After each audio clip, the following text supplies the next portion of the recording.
Welcome back to Audio Develop. My name is Joel.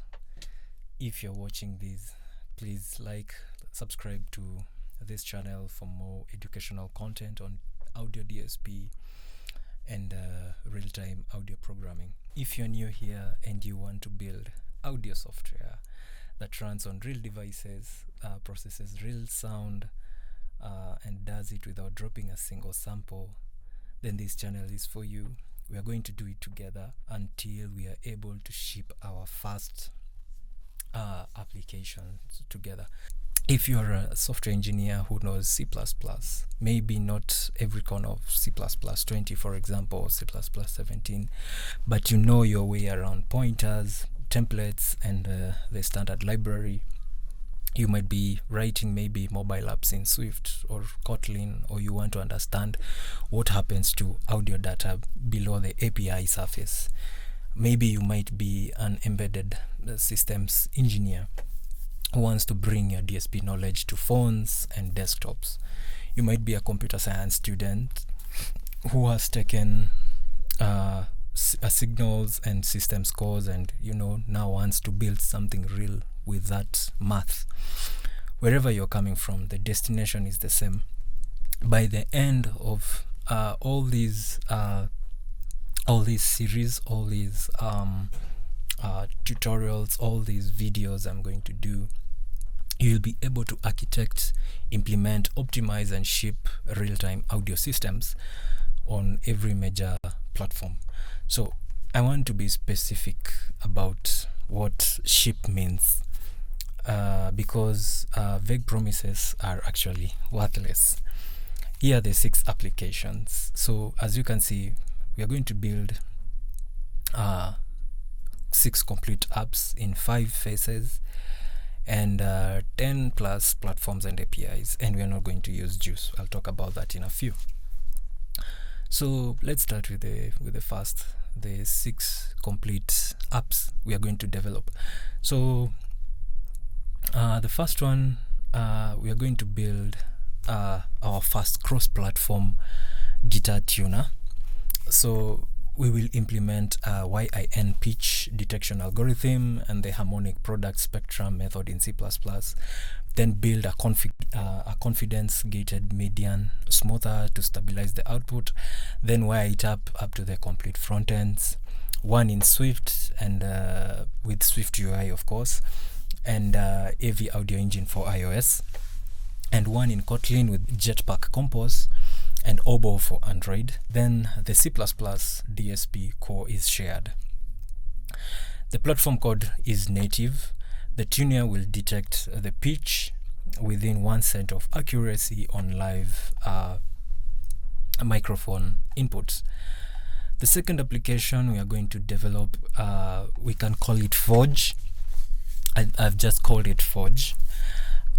It's actually a low latency DAW engine for iOS, Android, Windows, and macOS. It's very, very simple, but it's not a toy project. We will build a sample accurate transport engine in C++, a multi-track mixer with clip detection, a circular buffer recording pipeline with lock-free background, disk writing, metal rendered waveforms, of course, for iOS, updating at 60 frames per second, and a wave and M4A export via AV asset writer, that is for iOS. You will understand every layer from the audio callback to the pixels on the screen. The third application we are going to develop, it's going to be a real-time voice processing application on both Android and iOS, and of course for Mac and Windows. The fourth application we're going to develop is an audio separator, or we can call it a stem separator. So I want to be clear on this. I have made these applications. They are actually they are there. I have built them. Some are open source, some are private. For example, the guitar tuner is open source. The DAW is open source. So the fifth we're going to build together is going to be a cross-platform spectrum analyzer with professional grid rendering. So the C++ core produces continuous STFT output mapped to male and back frequency scales with peak, hold, and decay. So on iOS and macOS, metal shaders render the spectrum bars at 60 FPS, and on Android, OpenGL ES handles the display. On Windows, we'll fall back, of course, to the normal Win32 GDI. We'll also implement the THD plus N measurement for the spectral data. So the sixth and the final application we are going to develop is an audio fingerprinting engine. We are going to look at the technology behind Shazam. We will implement chroma feature extraction. It's a form of a Shazam style landmark pair fingerprinting, where a hash table design optimized for audio queries and an SQLite database for offline fingerprinting storage. The final product is an iOS app with a Swift UI interface that listens to ambient music and identifies the track. So this is what we will build.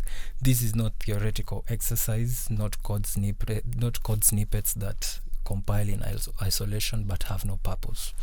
Complete systems and application. So I have written no zero JUCE used.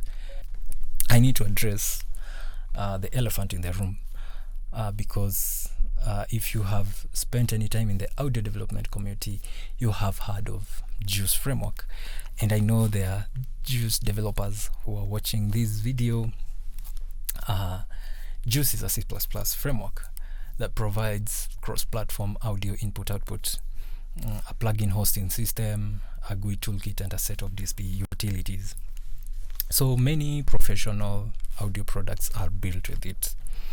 It is well engineered and it is widely used. So this tutorial is not, or I can say this series is not going to use JUCE. Not because JUCE is bad. No, I also use JUCE, but because JUCE is a framework, and frameworks hide decisions. So when you build an audio application with JUCE, the framework makes choices about how audio buffers are allocated and how threads are managed, how parameter changes are communicated between the UI and the audio thread, and how the audio callback is scheduled. Those choices are actually reasonable defaults, but they are not the only choices. And when something goes wrong in real-time audio, something always eventually goes wrong. You need to understand the layer beneath the framework to diagnose and fix it. So let me give you an example. You ship an audio app built on JUCE, and it works on your test devices. Then a user, for example, I myself, I have a Samsung Galaxy S23 running Android 11. I report audio glitches every few seconds. You as the developer, you open JUCE's audio devices layer and discovered it is using OpenSL ES, which on that device and OS version has a minimum buffer size of, for example, 960 samples. That's actually twice what audio achieves in exclusive mode. So you cannot fix this within JUCE's abstraction without modifying the framework itself. If you had built on Obo directly, you would have configured exclusive mode and map from the start, and the problem would never have actually existed. And again, I'm also a JUCE developer, so you can still reach out to me on LinkedIn, or my email address down below for your JUCE projects, of course. You can pause the video if you have not understood anything.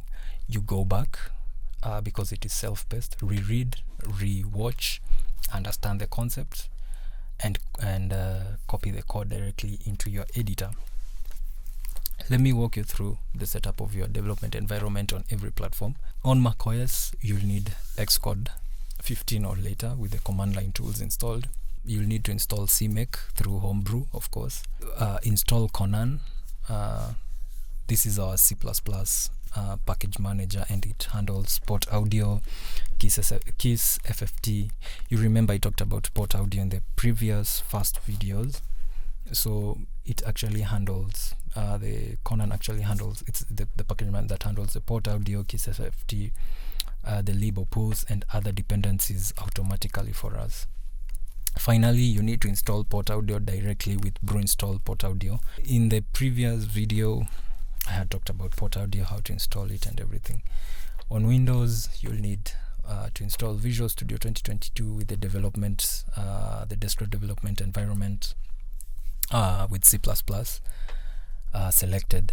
So it will actually give you the MSVC compiler and the Windows SDK and the CMake configuration integration. You also need to install the VC PKG so that it will actually help you to install the port audio on Windows. We talked about this. So for Android development, you need to install Android Studio and then open the SDK manager to install the NDK R25 or later. I'm using the R25. Then Oboe, our primary Android audio library, is fetched automatically with CMake. So you do not need to install it manually. Just make sure you have CMake 3.24 or later available in your NDK toolchain, or install it through the SDK manager's CMake component. For iOS development, of course, you'll need the Xcode 15 on macOS Sonoma or later. Then Core Audio and AV Audio Engine are system frameworks, so there's no additional dependencies needed to install for the iOS chapters. Oh, and one more thing about the environment. Through these videos, we'll build from the command line with CMake. You can use any editor or IDE you prefer. VS Code, CLion, Visual Studio, Xcode. The build system does not care. What matters is that CMake works correctly on your machine. Verify it right now. Ensure everything is okay. Okay, what do you need to know before starting? You need to be comfortable reading and writing C++ at an intermediate level. You should know what a class is, what a template is, how pointers and references work, and how to use the standard library containers, like for example the std vector, the std array. You should understand the difference between a stack and a heap. You should have compiled and run a C++ program from the command line at least once. You do not need to know digital signal processing, of course. You do not need to know any platform audio API. We cover Core Audio, AV Audio Engine, Wasapi, A Audio, and Oboe from scratch. And of course, you should know the basic algebra and be comfortable with the idea of a function that takes a number in and produces a number out. We will use trigonometry, that is the sine, cosine, and tangent, but I will explain what these functions mean in the context of audio signals. And I will not assume you remember your college trigonometry course, of course, because I know many of you left high school close to 30 years ago, 20 years ago. All right, see you in the next video. Bye.